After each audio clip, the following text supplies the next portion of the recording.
Hey, welcome back to the Daily BM. On this episode, Brad and I discuss women in the workforce, sexual harassment, harassment in general, and it's a pretty touchy subject. I hope you enjoy it. If you don't, that's okay too. And remember, leave us a 5-star review. We only like 5-star reviews. So enjoy the episode, and we will catch you on the flip side.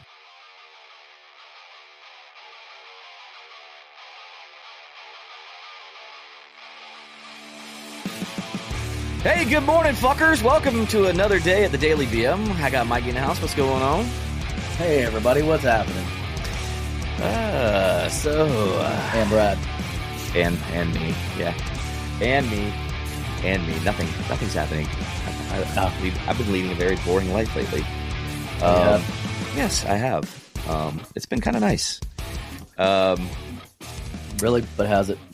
You know, it actually kind of has. It's amazing, actually. When you start to just let shit go.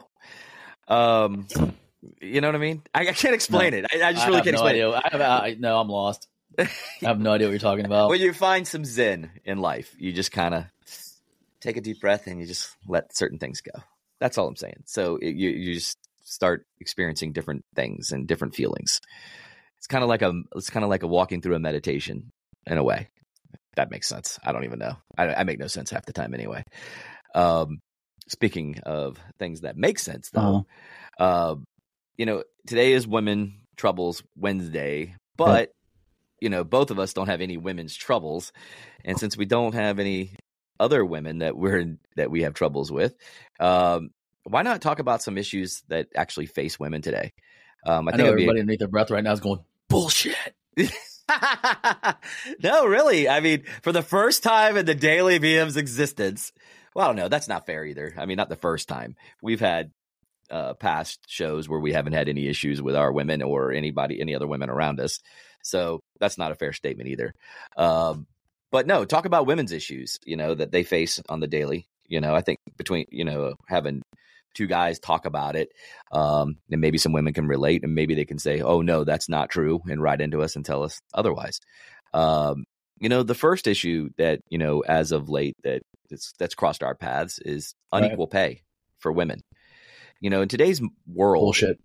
Okay, so so you say bullshit. So you're saying that out there there's no unequal pay for women versus men? No. But people in like CEO positions and things like that beg to differ to say otherwise. Women say that they're not making the same money as their counterparts with men that are making that. So why do you have that argument? Are they exact counterparts? Like, they have the exact same credentials as the other person? In most cases, they say that they do. Identical. So they went to the exact same school, got the same grades. Had the same I wouldn't say they went to the same school, but I'm saying they have the same education levels. They have the same. Is it similar or same? Well, I'm saying it's similar. I'm not saying it's the same. Nobody really goes to the same school and does the same things and does the same stuff. Right. So, but there also are men that are different and they're still making higher pay than women too. No? Of course. Yeah, it's up to the individual, and it's up to what the individual asks for as well too. So I guess what I'm saying, do you feel like there's unequal pay though between men and women in those positions? And so you think it's completely washed out the door? I think it's a lot more equilibrium. I think it actually favors women more, and people might yell at me and get pissed off, but I think. Okay, no, I'm curious. So I'm not. Nobody's mad. I just want to know. What do you? Why do you feel that way? Because times have changed. Okay. I mean, it's not the 1950s anymore. Okay. And if there is inequality, it will probably boil down to simply difference in time in the workforce or experience level. Or it could just boil down to simply asking for it, because women have a tendency not to ask for as much as men do when the situation arises. I mean, I know that from firsthand experience hiring employees just by what they're coming in and asking for. And it is a situation where when you're going in over negotiation for a job, the employer wants to pay the least. I mean, that's the objective, is to keep operational expenses as low as possible. Correct. Whereas the employee wants to make as much. So it comes down to a bargaining point. Almost like a sales deal. Correct. Okay. And I think that because of recent events in the last, 5-7 years, I think it's a lot more equal now than it was in the past. So yeah, I think it's an issue, but I think it's not nearly as bad. And it also depends on the industry, because if you look at certain industries, i.e. models, they make considerably more than their male counterparts. Okay. So I don't know. I don't think it's as big of an issue as people make it out of it. I think it's an excuse, and I think it's something that people just jump on the bandwagon and are like, "Oh, this is why life sucks, because I'm not being treated fairly," and it's just a victim mentality, and I kind of hate it. Right. It kind of brings back to, you see like women in certain women in power, they usually have a very strong backbone. They're very, you know what I mean? So there's a reason why they're making that pay. I think I agree with you on this one, because I feel like if they're strong, they make more. You know what I mean? Like the stronger they are and the more they are to not put up with another man's shit, so to speak, or another person's shit. Right. They start to grab those positions. And I'll probably get some backlash for that comment too, but it's a fact. And I'm not saying that all women are weak. I'm just saying. It's just proven. But it's just a difference in asking, versus accepting. Like I was watching that Netflix documentary, the one, I think it was Netflix. It was the one about the Nickelodeon stuff. Yes. With the kids. Yep. And there was the two writers on there that they accepted the position. They were getting paid half of what a regular writer would get paid, and they were splitting the job. Both was against rules. Like they could have easily got a complaint, but then they would have also probably gotten blacklisted. That's a different time. Like I don't think that would fly today at all. No. Like I think if you brought that out, that the person would be canceled. I mean, they were getting canceled. Right. Harry Weinstein and the rest of them. So I mean, that's why I think it's more equilibrium. But again, they took the job. So, and I understand they're like, well, I wanted to be a writer and I wanted to work. Well, then realize what you accepted. You know what I'm saying? And life's not fair. Like we have this huge misconception that life has to be fair, which is bullshit. Life's not fair. Life is not fair. If you ever want to see how unfair life is, go to Africa and watch during the migration and watch the lions pick off baby animals that are being born literally as they're being born. Yep. And killed. Like if that's how nature is, it is not fair. And we have this misconception that life should be fair and entitled and all this other stuff. Well, some people will argue the case though too, that animals are animals and humans are self-aware and much more evolved. Okay. So, I mean, what's your argument to that response when somebody says, well, that's not true either. Life isn't fair, but, we're not killing our young and going from one person to the next. Exactly. That's why, you're not being slaughtered so someone else can take your job, because we do have some rules in place to help. But here's the thing. And this pisses me off beyond all doubt. It's like if I go into the hospital, I want the best surgical team. Correct. I don't want the most culturally diverse surgical team. I don't want, Billy picked because he's non-binary if he's not the best person for the job. Okay. No shit. Because that's not a qualification for the job. And that's what pisses me off. It's like we have jobs that have standards and we're changing the standards to accommodate people's feelings. And that makes the entire system worse. Okay. And you can see it plain as day in the Secret Service footage when Donald Trump was nearly assassinated. Well, we can see that even in the White House staff. I'm just saying, but that's a situation there where the people that you're bodyguarding, the bodyguard should be bigger than the target.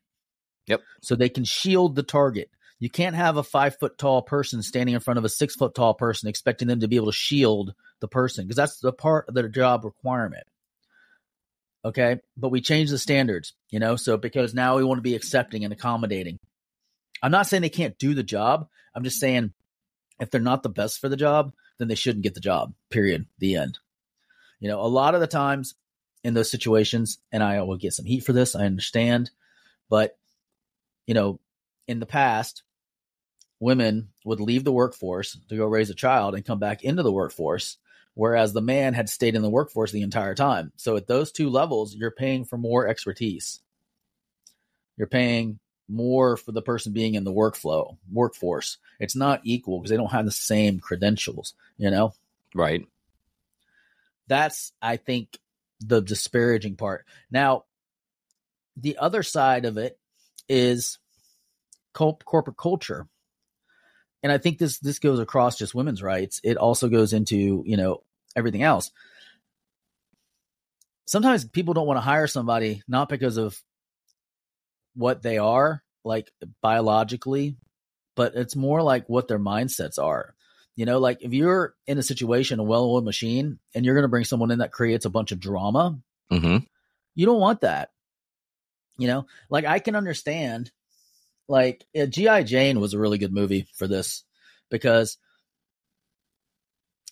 I really understood the part where he's like, you're compromising the entire team because if we get captured, I'm not going to be able to watch you get tortured and raped, you know, and it's going to cause me to compromise because I'm not going to be able to do that. And I felt that. I understood that. You know, that's why it's like, oh, damn, you know, that does compromise the whole team because if they get kidnapped, they get captured, it's not like one of the guys, you know, like. Yep, correct. If your buddy gets captured, yeah, it sucks. You go on about the mission, but you're not going to be like innately drawn to try to rescue that person or save that person as much so as a woman, like man-woman relationship. And maybe times have changed. I mean, I'm talking from like a 48-year-old man standpoint, and maybe now like the 20-somethings, the guys are like, screw her, she gets what she deserves. That very much might be the mentality that's in society today. And I think it is because that's why women are complaining, like, we're all the good men. Where have they all gone? You pushed us out. Oh, without a doubt. You got rid of us. Bottom line, yep. You made it where there's no point in being a good man because it doesn't matter.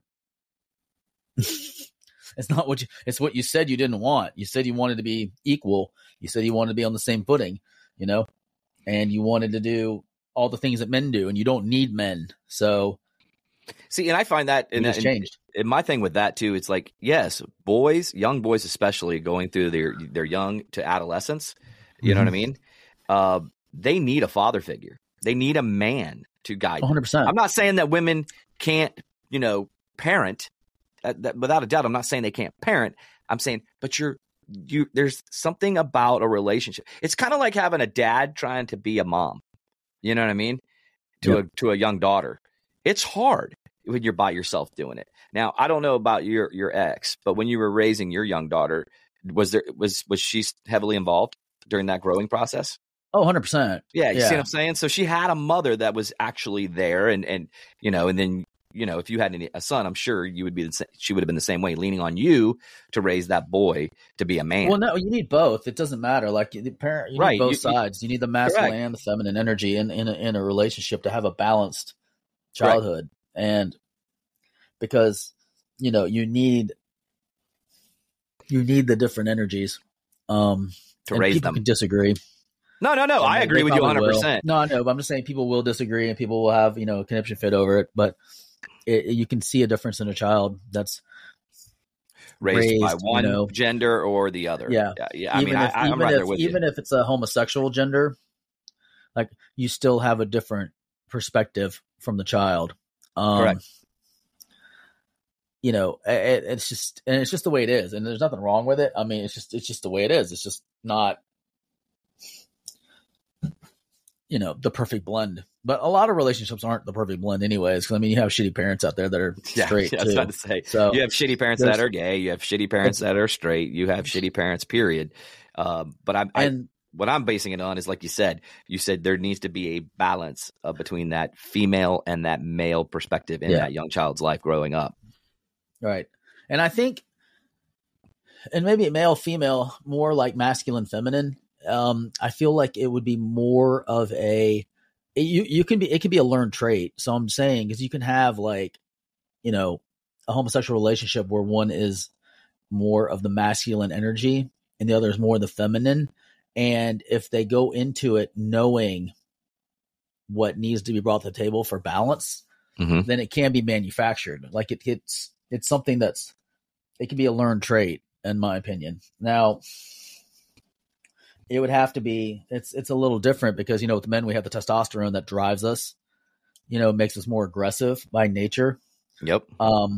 Where you may not be able to, you'd have to like manufacture that. But I've met plenty of women that have that aggression factor. So. Okay. Well, we'll move into one last subject because I don't think this one, we'll just touch on it for a little bit. No pun intended. But do you think like women issues with online harassment? So do you think that they get harassed more? And if so, why do you think they get harassed more? Because it's the nature. It's in guys' nature. To what? To harass. Okay. Yeah, I was going to say, because women are basically 27 more times likely, according to what I'm reading here, to experience online harassment than men. And I think are you talking like just harassment in general, or like sexual? Just harassment, and they say it's like a hard measure to have, but because it's disproportionately affects women and girls. So basically what they're saying is online harassment has a terrorizing effect and damages a person's mental health, like a woman's mental health. But then I kind of look at the other flip of the coin. There's a lot of women that throw themselves out there, which still doesn't make it right for a guy to be harassing them. But I guess where's the balance in that? Between, do you reach out one time and then if they are not interested, obviously you drop it, if you're a normal person, or do you continue to harass them and then slam them in comments, things like that? So I feel like they do get a little bit more of that heat. I mean, again, this is a touchy subject. If you're talking like sexual harassment, then I'd agree with you. If you're talking harassment and bullying overall, I would disagree, because I feel that women online are worse to other women than men. Well, I think they're worse in person too. And in person, they can get ugly. Men usually get ugly with each other, but then they settle it and the beef's over. Yeah. 9 times out of 10. Women will continue to just live it over and over and over and over again. Do you not agree with that one? Oh, yeah, of course. And I mean, I can only do that from my experience with, women in the past, having girlfriends and telling them, why are you letting this drag on? Just let it go. You guys like buried the hatchet. It's over, Yeah. But they 100%. They continue on. So. Yeah. But anyway, I agree. Well, listen, like I said, we weren't going to be able to touch on that subject very long because I figured we were both going to kind of be in agreement there. So we'll just go ahead and cut it out a little bit early today. So anywho, guys, don't forget, head over to thedailybm.com where you can follow us on all our socials. You can also use the 20% off code, Daily BM over at Mason Danger Beard CO. Mikey, got anything before we get out of here and we let these people off the hook? Yeah, if you guys have any opinions on the matter, feel free to shoot us an email. We'd love to read them online and discuss it further. If you have other viewpoints, or reach out to us on Instagram as well. You can DM us. I can respond there. Mike's not on socials, so hey, make sure you reach out one way or another and let us know how you feel about this subject. Anyway, Mikey, anything else, or are we out? I think we're good to go. All right, guys. Well, we'll see you tomorrow, and we'll catch you guys on the flip side. Deuces.